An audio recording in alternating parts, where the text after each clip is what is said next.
The Goose Girl. There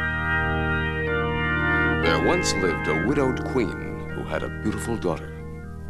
The queen arranged a marriage contract between her daughter and a king's son who lived in a distant land. When the time for the marriage approached, the queen gathered many diamonds and jewels for her daughter's dowry, for she loved her dearly.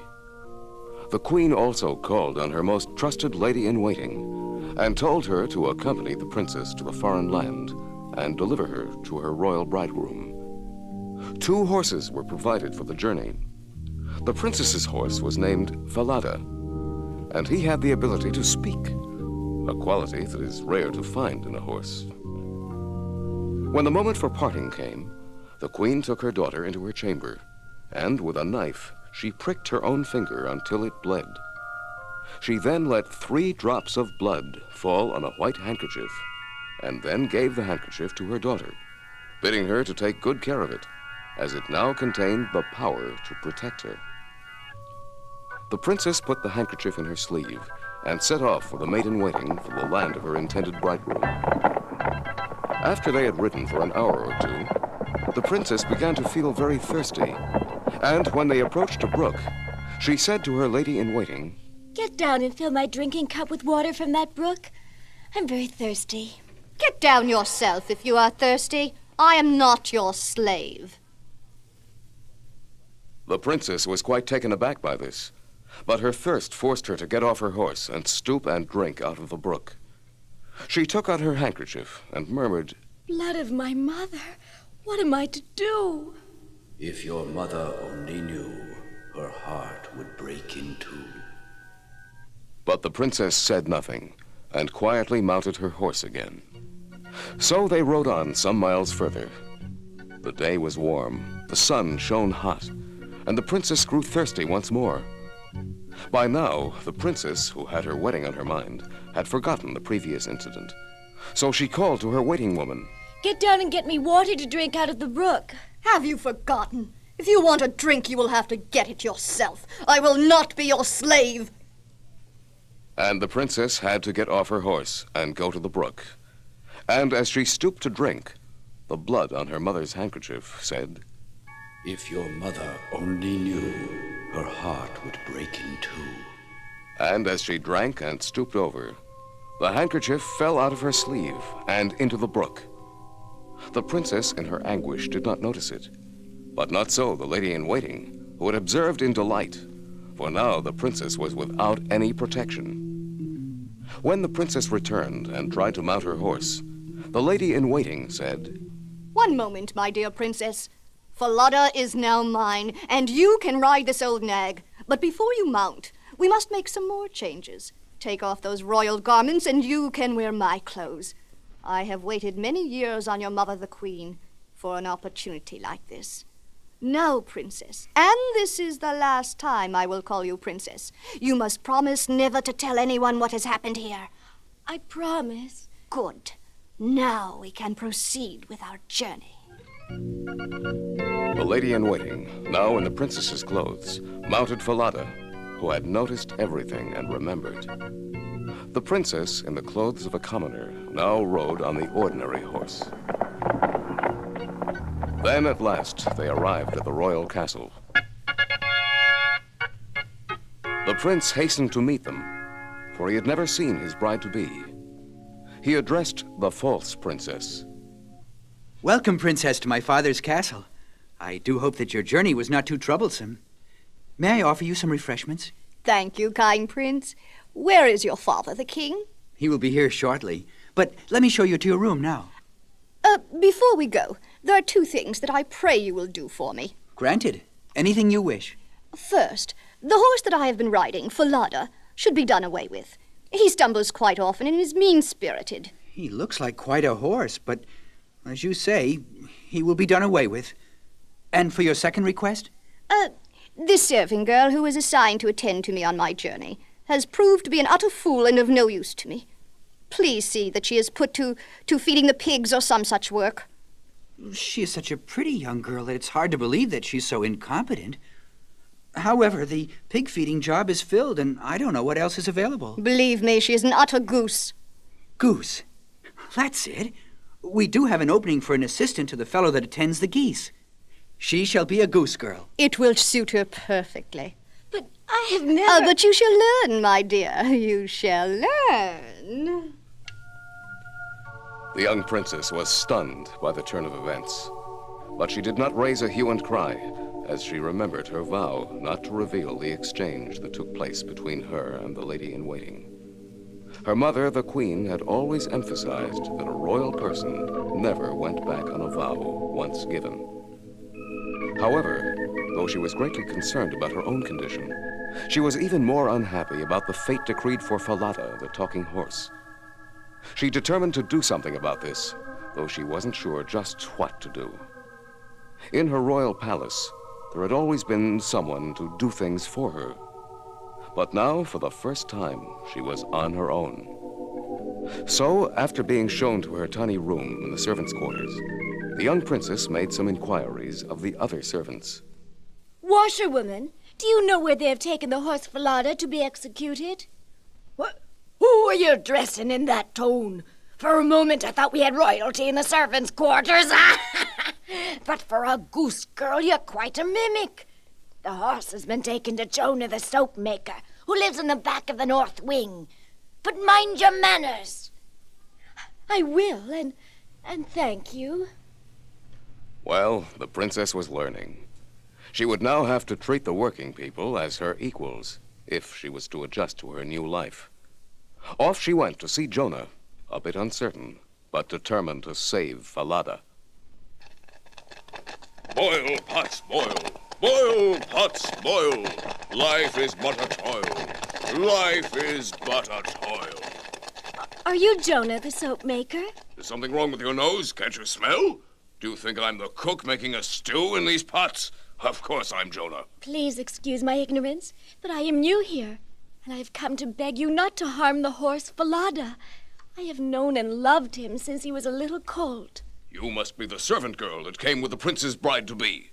I came with Falada. No matter, but I must obey the prince's orders. He said to do away with him. But that doesn't mean you have to kill him.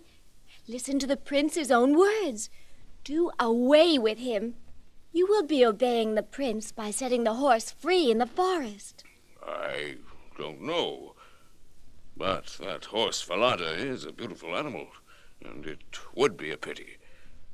But if I did set him free in the forest, he will have little or no food. The grazing is very poor, and he will starve. I will attend to Falada's needs.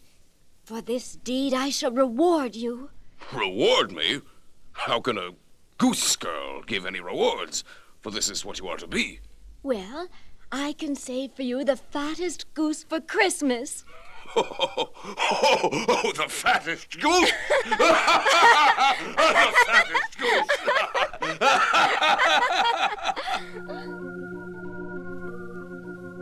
Well, didn't the princess handle that situation very well?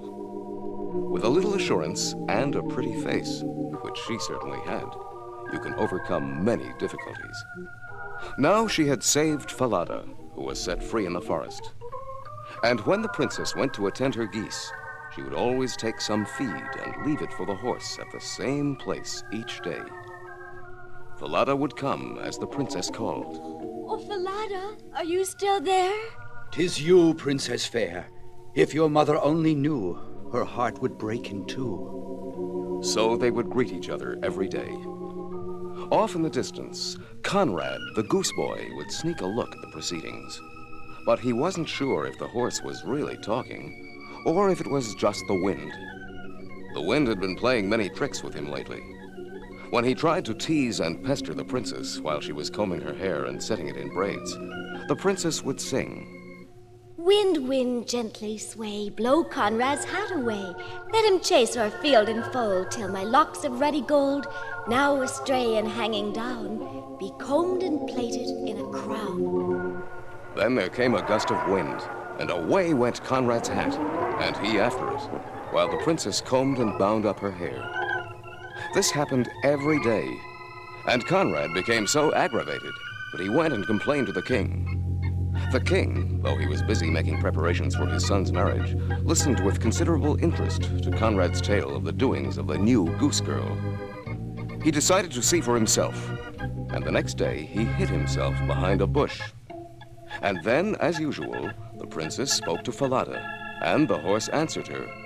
And then the princess spoke to the wind, and the wind did her bidding. The king noticed all and wondered. And then he slipped unnoticed back to the castle. In the evening, he had the goose girl brought before him. You sent for me, Your Majesty? Yes, Goose Girl, if that is what you are. What do you mean, sire? Today I saw you talk to a horse which talked back to you, and then you commanded the wind to blow, and it obeyed. These are not the activities of a common goose girl. Tell me, who are you? That I cannot do. I am sworn to secrecy. But you must tell me, and until you do, you will remain in the next room. There's a wood stove there which you can fire to keep you warm.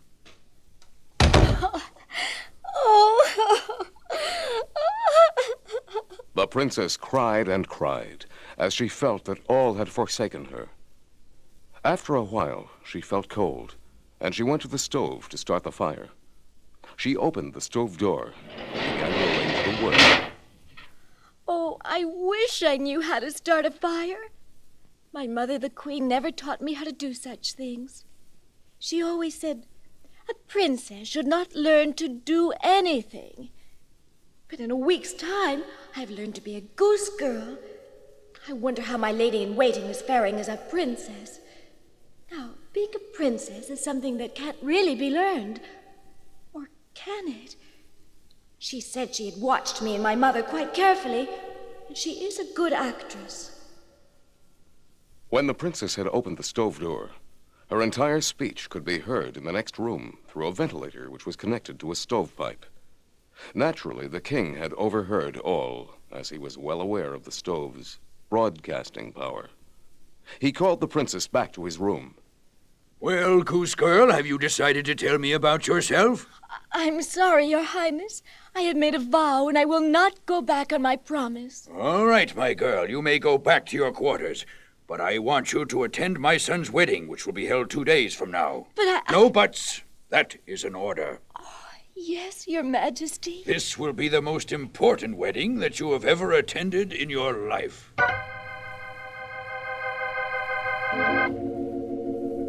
The king now knew that the princess and the lady-in-waiting had exchanged places. But if he just made an announcement to that effect, the lady-in-waiting would certainly deny it. And there would be doubt in some people's minds. He must devise a scheme that would expose the usurper once and for all. For the next 2 days, the castle was the scene of feverish activity. All hands were busy in preparation for the royal wedding. The cooks were cooking, the bakers were baking, the seamstresses were sewing, and then the king made an announcement. In honor of my son's wedding, we will now present awards for the best cake, the best dish, the best new clothes, and for the best dressed lady.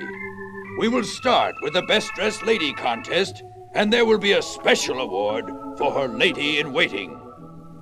As the various ladies paraded before their king, the audience oohed and ahed.